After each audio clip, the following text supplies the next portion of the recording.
What's up, everybody, and welcome back to another episode of the Quick Hitters podcast. As you can see, first episode here with a new backdrop. That's because I'm back on campus now. So, I'm in my apartment. Every episode that you can see, that you're going to see probably for the next, 3-4 months is going to look like this with the new setup until I'm back on winter break. Now that I am back on campus, my schedule's ramping up. I'm doing a little bit more stuff now than I was over the summer, so getting a little bit busier. So it's likely going to be an every other week type of upload schedule, whereas in the summer it was more of like once a week. So don't let that alarm you guys. I'm still going to be, still trying to put out a good amount of content. And still sticking to that bi-weekly schedule, no matter how much stuff I got going on. It's been so much fun to record the Quick Hitters podcast, to plan it out, to post stuff on social media. So I'm really looking forward to keep doing so. Gonna try and keep this one extra quick hitting here tonight. So let's get right into it. This is the football themed episode of the Quick Hitters podcast. It is a full NFL themed show because, the NFL is right around the corner. Football is about to be fully back, and I could not be more excited. So first topic, we're going to be discussing the top dogs in the NFL this year. No surprises really should be coming with these, first two front runners. It's the Chiefs and the Eagles, of course, coming back to be, in my opinion, the top two contenders to win the Super Bowl, which obviously I know seems extremely chalky and, boring to just say that the two guys that were in it last season are the biggest contenders again this year, but they're really on a different level, in my opinion. If you look at the rosters top to down, you look at, coaching, you look at playoff experience, quarterback play, especially with Mahomes. Those two teams are really on a different level. To break things down further, the Chiefs are 100% very, very much contenders to repeat as AFC champions and try and get back to winning the Super Bowl. The entire league should 100% be scared of Patrick Mahomes on a revenge tour. I've said it before on this podcast. It's a known fact. They got demolished in the Super Bowl. The Chiefs went out there and, kind of got it handed to them by the Eagles. You have, the national media and NFL fans saying that the Chiefs don't have it anymore, and that all the focus was on the fact that, they lost in an embarrassing fashion, and that's the second time that they've done that during the Patrick Mahomes era. I mean, obviously the first one coming against Tom Brady in the Tampa Bay Buccaneers a couple years back. But, people are even venturing off to say that, the AFC West is going to be really good this year. I think this is the season where, the Chiefs don't even win the division. The Broncos are going to be really good. The Chargers, even the Raiders. I think that is all flat out ridiculous. While some of those AFC West teams are going to be good, and yes, the Chiefs did get smoked in the Super Bowl, they're still a different level of team. I just today, news released that Rashid Rice was going to be seeing a 6-game suspension to start the season, but this is something that the Chiefs knew was a very, very likely possibility. They knew that this was on the horizon, and I really think that, Andy Reid is going to have this team prepared. That's his bread and butter, is that no matter what, he has his team prepared for whatever situation gets thrown at them. It seems like they have a trick play for every single scenario that could ever happen in a game. And while Rice is going to be, missing a good chunk of the season, I'm definitely foreseeing huge seasons for both Xavier Worthy and Isaiah Pacheco. The Chiefs now have, with, Worthy really breaking out in that Super Bowl loss, they fully have that speedy guy, that full, lethal weapon that will bust open the field for you that, they've kind of been missing since Tyreek Hill left the team. And Pacheco is, a great option to just absolutely assert the run game. Travis Kelce is old, of course, but he's still a great safety valve option and, can wiggle and waggle his way down the middle of the field. It's to me, I've learned that it's stupid to ever count out the Chiefs, and I'm definitely not going to be doing so this year.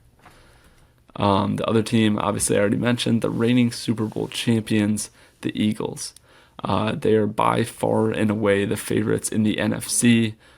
Seems like that side of the National Football League is going to be a lot less competitive than the AFC. Obviously, just have to mention the dominant Super Bowl win. They looked great. They really did dominate the Chiefs on every single facet of the game. They did have a few key players leave in the offseason, and they've had some injuries, especially lately in the past couple weeks of training camp. But they still have, in my opinion, I could see how there could be a few arguments for other teams, but in my opinion, the Eagles still have the most talented roster in the NFL. So that's something that, with good coaching, with a good head coach like Nick Sirianni, and a more than capable quarterback, a good quarterback in Jalen Hurts, the Eagles are going to be contenders here for years to come, and I would not be surprised at all. I would not be surprised at all if they were able to run it back and win the NFC, make it to the Super Bowl, and who knows, they might even go back to back in the Super Bowl, become back to back champions. That offensive core of skill players, Saquon, AJ Brown, Devontae Smith, they are one of the best, probably the best offensive skill group in the NFL. I mean, they're unbelievable. Like I said, Jalen Hurts is a good quarterback. I will not stand for any Jalen Hurts slander. They have obviously a young defense that is more than capable of shutting down some of the most high-powered offenses. Good coaching staff. Obviously, a good front office. Having a guy like Howie Roseman in your front office is going to make your team a year in and year out contender. And, Philadelphia fans are loud, they're proud, and they have an Eagles team that's going to be just as good this year as they were last year. The second top dog in the AFC that I'm going to be touching on is the Baltimore Ravens, who, believe it or not, they're actually the odds-on favorites right now to win the Super Bowl. Which, is something that caught me a little bit by surprise given, their history of playoff success under, Lamar Jackson, or while Lamar Jackson has been their quarterback. But, I can understand it. I can understand the hype completely. I mean, speaking of Lamar, he's an unbelievable talent. He's an NFL MVP. He is, probably one of the top 5 quarterbacks I've seen. Like, peak Lamar Jackson is an unbelievable talent. He's still great. He single-handedly wills this Ravens offense to, every touchdown drive that they're getting together. They went out and they made a big splash this offseason by going out and getting Jair Alexander after, him and the Packers parted ways, adding Alexander, to a defense that's already formidable enough as it is. That was a great move. Definitely one of the key contributing pieces that, vaulted them into that odds-on favorite position. And obviously, how could you be low on the Ravens when you go out and you watch Lamar Jackson play football? I mean, that's just one of the most fun things you could do, probably, is be a Baltimore fan and just know that you're sitting down and getting ready to watch a full 3 hours of Lamar play football. So yeah, the Ravens are my second top dog in the AFC. Second top dog in the NFC, which, like I said, it's a pretty big gap between the Eagles and all the rest of these contenders in the NFC. But that number two team is going to be the Detroit Lions. They're a team that's had a lot of question marks surrounding them throughout the offseason, with their two coordinators leaving in Ben Johnson and Aaron Glenn. But I think that, all the doubting them is truly pretty unfair. This wasn't Ben Johnson. This wasn't Aaron Glenn's team. This was Dan Campbell's team. And they're under Dan Campbell's identity. And honestly, I'm sure that the people in that building are happy that people are counting them out because, the Detroit Lions thrive when they're the underdog. They thrive when you count them out.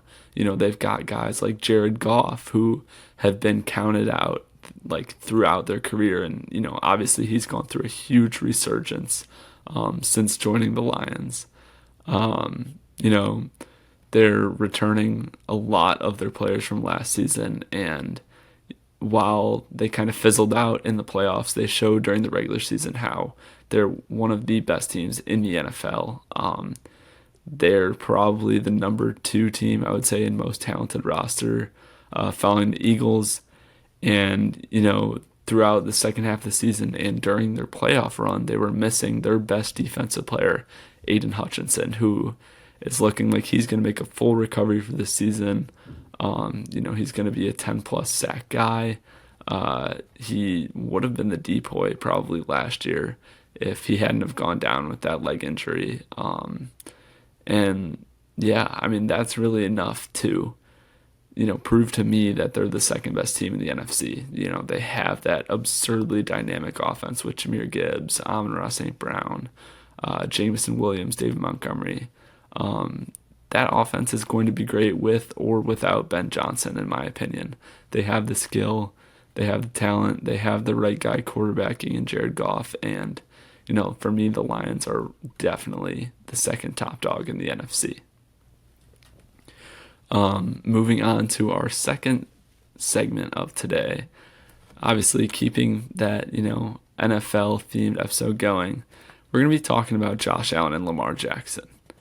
And this is going to be kind of a hard listen if you're a fan of either of these two guys or the Ravens or the Bills. This season, Josh Allen and Lamar Jackson absolutely need to get over the hump in the playoffs. They are, two of the league's consensus top four quarterbacks. They're perennial MVP candidates. They're some of the best guys to, ever quarterback on an NFL field. But there's one thing they can't do. They can run, they can throw for power, they can throw for accuracy, they can break tackles. But the one thing they can't do is beat the Chiefs in the playoffs.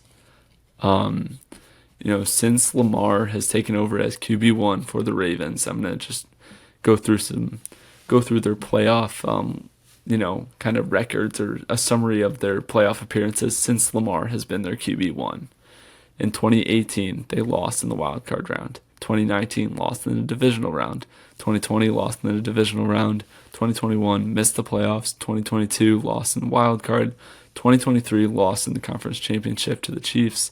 Last season, they lost in the divisional round.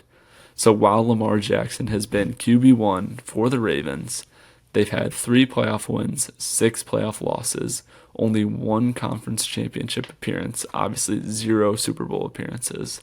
So while Lamar has, elevated into being one of the NFL's biggest superstars, he's one of the most electric players I've ever watched in my lifetime.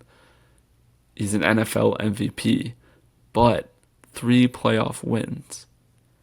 Let's take a look at Josh Allen. Since Josh Allen has been QB1 for the Bills, 2019 lost in the wild card, 2020 lost in the conference championship to the Chiefs, 2021 lost in the divisional round to the Chiefs, 2022 lost in the divisional round, 2023 lost in the divisional round to the Chiefs, 2024 this past season lost in the conference championship to the Kansas City Chiefs.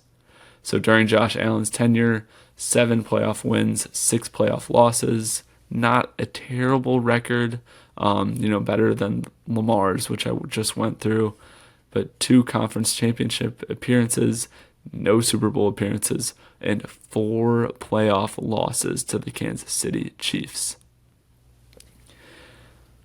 I'm not discounting anything that Lamar and Josh, have done in the regular season as quarterbacks. They're both MVP winners. They're, like I said, 2 of the league's very best quarterbacks, 2 of the league's very best players. However, we're almost to a point where we need to start questioning these guys and whether they're capable of going out and being Super Bowl winning quarterbacks. And I know what people are going to say. They're going to say, well, it's not their fault they're going against Mahomes. It's not their fault they have to go against the Chiefs. It's not their fault they have to make it out of a stacked AFC. But, Joe Burrow did it. I'm not including his name in here because he beat the Chiefs in the playoffs. He made it to the Super Bowl, almost won it. So, he's proven that it's possible.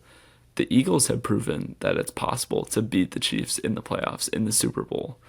And, it's really starting to get to that time where Josh Allen and Lamar Jackson need to prove to NFL fans, need to prove to their fan bases that they're capable of going out there and being Super Bowl winning caliber quarterbacks. They're both big favorites to win the Super Bowl this year, but they need to get past their boogeyman. They need to get past the Kansas City Chiefs. If neither Lamar or Allen can at least make it to the Super Bowl or at least outlast the Chiefs in the playoffs, like I said, I think it's time to start questioning things in terms of their playoff performances. Lamar is a guy who's, gotten a lot of flack for, playoff struggles. And while he always, does well in the regular season, I really think that this is starting to become a huge detriment to his game and could eventually even be a detriment to his legacy as a player. Josh Allen, like I said, 7-6 isn't terrible, but the fact that he keeps running into Patrick Mahomes time and time again, 4 playoff losses to Mahomes and the Chiefs, he really, really could use a different outcome this year.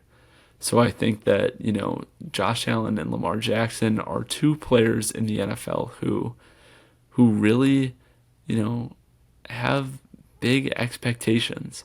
And while this might not be something that everyone is focusing on when, their teams are obviously going to be, they're both going to make the playoffs. They're both going to probably win their divisions. But I do think that come playoff time, the lights get a little bright for Josh Allen and Lamar Jackson. And this is the year where they need to go out and prove that they can do it. They need to go out there and take down Patrick Mahomes.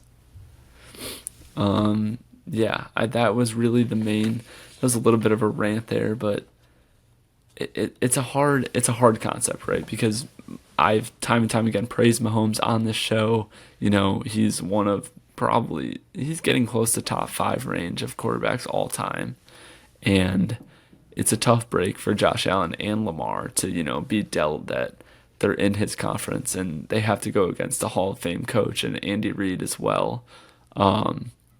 But, like I said, Joe Burrow was able to do that. He was able to hurdle over the Chiefs. So I think this is really a make or break year for both Allen and Lamar.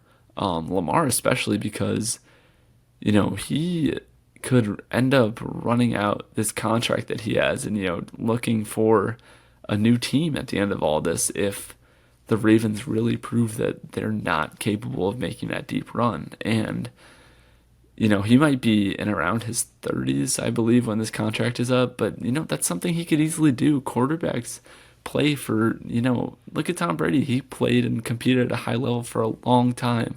Matt Stafford, Aaron Rodgers, they're doing it right now. I really do think that, this is the year, this has to be the year that either the Ravens or the Bills make it out of the AFC. It is crucial for Lamar Jackson and Josh Allen's legacies that at least one of them is able to outlast the Chiefs and make it to the Super Bowl. Yeah, that'll conclude that kind of rant. For our, final segment here today, well, not final, our final segment before our unsung hero, we're going to be bringing back power rankings, which I introduced in our last episode. Seemed like you guys really enjoyed it. I love sparking up some debates, amongst the viewers, amongst some of my friends even. I got a little bit of hate, but that's okay. We're going to keep going through and grinding it out here. For today's power rankings, we're going to be doing power ranking games or slates of a usual NFL week. So, that means that the options are, the 12 o'clock games on Sunday, the 3:25 games on Sunday, Thursday night football, Sunday night football, and Monday night football. So without further ado, we're going to kick things off. Coming in at number 5, we've got Thursday night football. And, actually, I want to preface all of this by saying that I truly love the NFL. Like, it is by far, when it's football time, it's my favorite time of the sports calendar. I will watch every slate every single week. So, a bad ranking here isn't a slight on the slate at all. It's every NFL game is a good NFL game in my book, but some are better than others. So once again, let's get into it. Number 5, last place, Thursday night football. The thing about Thursday night football, I feel like it's gotten, its identity has kind of been that it has some weak matchups. It's games that, can be weird and maybe a little fun and gritty, but like sloppy and not great, football, not two good teams going against each other. Like, I feel like it's somehow we get at least one Jaguars versus Titans Thursday night game, every season. I like how, it kind of eases you into the weekend and like kind of drops you into, prime football time. But like, I feel like this has got to be a pretty consensus opinion that Thursday night football is, the worst slate out of the NFL week. Next up, coming in at number 4, we've got Monday night football. Monday night football, as a product, I feel like doesn't quite hit like it used to. It doesn't, come close to the top 3 on this list, in my opinion.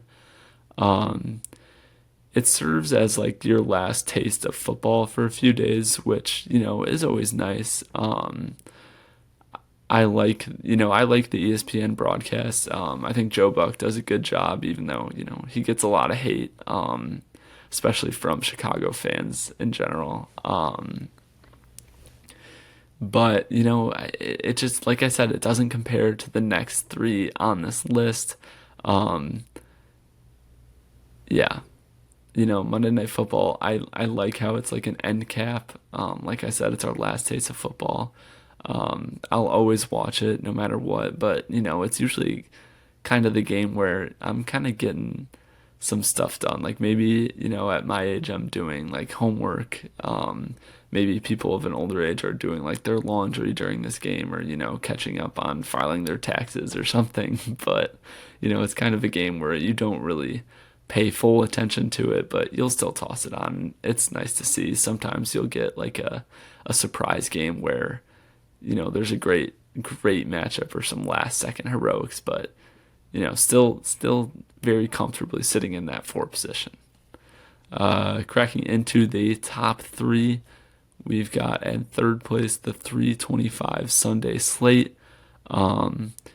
It's headlined by America's Game of the Week, which is always fun. It's usually a great matchup, or like teams that are in, big markets like the Cowboys, like a New York team, the Bears, the Rams, the Chiefs. Teams like that will often find their way into game of the week, and it draws in a lot of fans. Games are fun when there's a big public discourse, when there's big audiences. So I like that. You have to turn your focus into like a couple games, which is, kind of like a culture shock when you're used to, the earlier part of Sunday. Um, but they are usually good games, so I feel like that makes up for that aspect. And it's just something that I feel like I don't know if this is strange or not, maybe it's a time zone thing, but I feel like it's always the AFC West playing in these games. Like I consistently see like Chiefs, Raiders, and Broncos, Chargers in the 325 slate on Sunday. But yeah, it's a solid option. That's kind of the point of the day where you've been sitting on the couch all day, and the 325 games start, and start to get going, and you're just like, man, like getting up after this is not going to be fun. It's like, the Sunday scaries start to kind of trickle in a little bit, but still a good slate for sure. Coming in at number two, the second best, games of the usual NFL slate. We've got Sunday Night Football. In my opinion, Sunday Night Football is the best primetime slate, or excuse me, in my opinion, Sunday Night Football is the best primetime game of the week. It's usually a fantastic matchup of like heavyweight teams going at it. I feel like it's always like teams that are going to be making deep playoff pushes. Um, it caps off Sunday in like a great way to where everybody's watching the same game. You're all tuned in. It's obviously got the iconic theme song, the iconic crew, the iconic broadcast. Chris Collinsworth will come sliding in on his chair, and you're like, all right, yeah, I'm ready for Sunday Night Football. Um, I'm a big fan of Sunday Night Football, and like I said, by far and away the best primetime slate. And without further ado, the number one slate out of the usual NFL week, we're going with the 12 o'clock slate on Sunday. It's just classic. It's classic. It never gets old. When I think about watching football, I think about, setting my fantasy lineup right before kickoff at noon. And I think about sitting down for that 12 o'clock slate, and just knowing that I have a full day ahead of me of just watching football. I know that I'm about to have like, like an octo box up on my screen if I'm watching Red Zone. There's a ton going on. It's like chaos. When we get down to like the witching hour where the 12 o'clock slate, is getting to a close, that's a ton of fun as well. If you're a Red Zone fan, I like to turn it on when, the Bears aren't playing or, they're in halftime.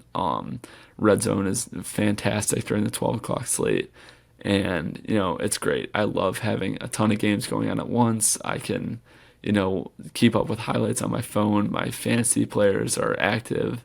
12 o'clock slate on Sunday, just by far, in my opinion, like exactly what you think of when you think about watching football. And, for the past, I don't know, 6 months, it's like something that I've been thinking about, time and time again. When I miss football, I think, damn, I just wish I could be sitting down on my clock, I just wish I could be sitting down on my couch.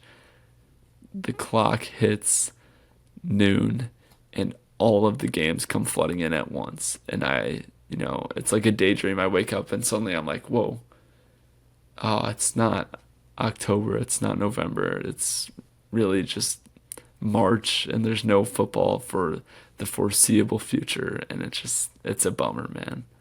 But yeah, that concludes, the power rankings. I think this is a really fun segment. I love to kind of get you guys involved on the show and, spur some debates. So definitely something I'm going to keep going towards. just to wrap up, power rankings, games of the usual NFL slate, number 5, Thursday Night Football, number 4, Monday Night Football, number 3, 3:25 slate on Sunday, number 2, Sunday Night Football, and number 1, the best, the 12 o'clock slate on Sunday. So that wraps up power rankings. And before we get through with the show here, it wouldn't be a quick hitters episode without giving a shout out to an unsung hero. This week might come as a bit of a surprise, being that I'm a Bears fan, but game's gotta respect game. This episode's unsung hero is Jordy Nelson. Jordy Nelson, during his time with the Green Bay Packers, was an absolute weapon. He was Aaron Rodgers, his right-hand man in the passing game. He was I would say he was a dominant wide receiver. He made plays. He made great catches. He was a red zone threat, always finding the end zone. I feel like Jordy Nelson does not get talked about enough for, how much he's helped A-Rod and his legacy, and, just how talented he was, in like the early 2010s era as a wide receiver. During his career, he had 3 seasons with over 65 receptions, over 1,200 yards, and over 13 touchdowns. So, that is no slouch whatsoever. As of right now, he is second in the Packers leaderboard for receiving touchdowns and 5th in their leaderboard for receiving yards. I have a ton of respect for how, he left the Packers. I believe he went to play for the Raiders for 1 season, but he ended up signing like a 1-day contract to come back and retire as a Green Bay Packer. I love it when players do that. I think it's really cool, especially when, nobody's going to think of Jordy Nelson as a Raider. Like, you're going to think of him as a Green Bay Packer. So I have a ton of respect for him doing that. He was an absolute beast. He torched my Bears, on multiple occasions. Shout out to Jordy Nelson. He was a dog at wide receiver. That'll do it for this episode of the Quick Hitters podcast. Like always, thank you guys so much for tuning in. Really appreciate all the support. I've really enjoyed doing this so far, and I can't wait to keep doing it. So come back again and check out the next episode. Appreciate you guys, and peace out.